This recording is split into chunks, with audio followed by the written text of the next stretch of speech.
Olá! Hoje a gente vai mergulhar num assunto que, olha, dá o que falar. A lógica por trás do raciocínio no direito. Sabe aquela ideia de que o direito é tipo uma matemática, pura lógica formal, onde tudo se encaixa? Pois é, essa ideia é bem comum. Mas a pergunta é, na prática, no dia a dia, é assim mesmo que a coisa funciona? Vamos investigar isso juntos. Essa é a grande questão, não é mesmo? Aquela pulga atrás da orelha que muita gente tem, a sensação de que a argumentação jurídica é só um truque, uma forma de enrolar e manipular. Bom, essa suspeita é o nosso ponto de partida aqui e a gente vai ver que a resposta para isso é muito mais complexa e, sinceramente, muito mais interessante do que parece. Para a gente começar, vamos ter que derrubar um mito bem antigo. Essa ideia de que o direito é um sistema perfeito de lógica pura, onde as respostas certas são simplesmente deduzidas das regras, como se fosse uma conta de matemática. Olha só, historicamente, criaram essa briga, essa oposição total. De um lado, botaram a retórica, vista como arte de enganar, de mexer com as emoções, quase uma inimiga da verdade. Do outro lado, a razão, pura, objetiva, o único caminho para se chegar na verdade. O pensamento jurídico mais tradicional, principalmente o positivismo, comprou essa ideia e basicamente expulsou a retórica do campo do direito. Só que esse modelo de lógica pura esbarra num problemão, os famosos casos difíceis ou hard cases. São aquelas situações em que simplesmente não tem uma regra clara e direta para aplicar. Pensa bem, como é que se decide sobre o direito à privacidade se a palavra privacidade nem está escrita na Constituição? Nesses casos, a dedução mecânica, aquele 2 mais 2 igual a 4, não funciona. É preciso argumentar, ponderar, persuadir, e é aí que o sistema puramente lógico quebra.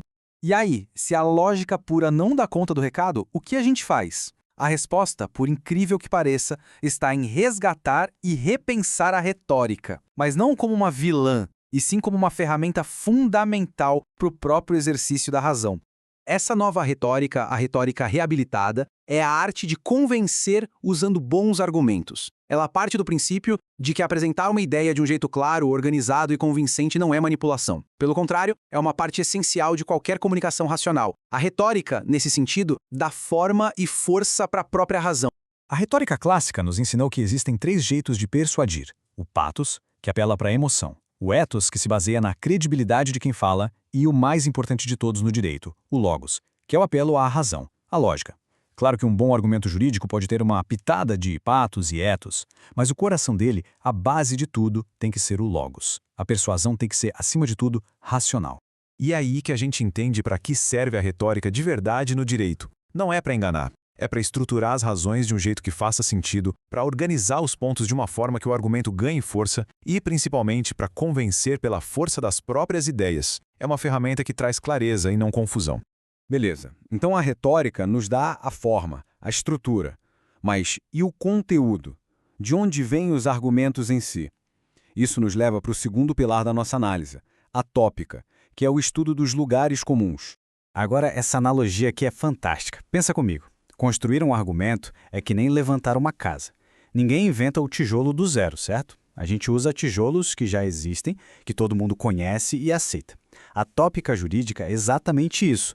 Ela é o nosso depósito de materiais. Ela fornece os tijolos mentais, os topos, ou lugares comuns, que são aqueles princípios e valores que toda comunidade jurídica compartilha. E isso mostra a diferença crucial entre 2 jeitos de pensar. O pensamento sistemático é mais rígido, ele parte de um princípio geral e vai aplicando querendo que o sistema todo seja coerente. Já o pensamento tópico é diferente, ele parte do problema concreto, é mais flexível e o objetivo é encontrar a solução mais justa e apropriada para aquele caso específico, usando vários desses tijolos para construir a melhor resposta. E que tijolos são esses, afinal? São princípios que todo mundo que trabalha com direito reconhece. A ideia de que a lei precisa ser previsível, a noção de que casos iguais devem ser tratados de forma igual, o respeito pela dignidade da pessoa, percebe? Isso não são regras engessadas, mas são pontos de partida, são recursos que todo mundo tem para construir argumentos sólidos e que sejam aceitos pela comunidade. Ok, a gente já tem a forma, que é a retórica, e o conteúdo, que vem da tópica. O que está faltando? Falta um critério para a gente avaliar se o argumento que a gente construiu é bom ou não. E isso nos leva ao nosso terceiro e último pilar, uma visão bem mais ampla do que é se racionar. Eu adoro essa analogia porque ela pega uma ideia abstrata e deixa super concreta. A racionalidade no direito não é seguir uma receita de bolo sem pensar. É muito mais parecido com a racionalidade de um chefe de cozinha, que, claro, conhece a receita, a técnica, mas também usa o bom senso, a experiência e se adapta ao que tem na mão. Isso é uma racionalidade prática, processual, que vai muito além da simples lógica de fórmula. Isso quer dizer que um bom argumento jurídico precisa ser racional em vários níveis ao mesmo tempo. Não adianta ele ser só logicamente consistente, sabe? Todo arrumadinho. Ele também precisa estar conectado com a realidade jurídica, que é a dimensão epistemológica. Precisa funcionar na prática para resolver o problema, que é a dimensão pragmática. E, claro, precisa ser claro e compreensível, que é a dimensão comunicativa. Agora sim, vamos juntar todas as peças desse quebra-cabeça. A gente viu 3 conceitos que foram repensados e que juntos formam um sistema completo e muito mais fiel à realidade de como a argumentação jurídica funciona na prática. Primeiro, a gente tem a tópica, que nos dá o material de construção, os nossos tijolos, aqueles valores e princípios compartilhados que são a base de tudo. A isso, a gente soma a retórica, que é a nossa caixa de ferramentas para organizar e apresentar esses tijolos de um jeito claro e persuasivo para de fato construir o argumento. E para fechar, para a gente julgar se essa construção ficou boa, a gente usa a racionalidade procedural, que são os critérios que avaliam o argumento em todas aquelas dimensões e não só na lógica pura. E tá aí. Juntos, esses 3 elementos formam um sistema completo e realista de argumentação jurídica. Um modelo que finalmente entende a argumentação como ela é, uma atividade humana, racional e superestruturada.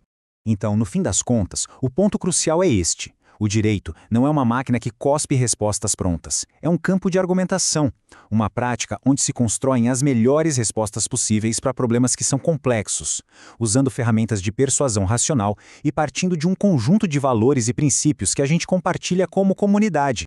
E isso deixa a gente com uma pergunta para pensar. Se a justiça não é algo que a gente encontra, mas algo que a gente constrói através de bons argumentos, o que isso significa para a nossa ideia de objetividade? Talvez a objetividade não esteja na resposta final, mas sim na qualidade e na racionalidade do processo que nos leva até ela. Fica aí a reflexão. Obrigado por acompanhar essa análise.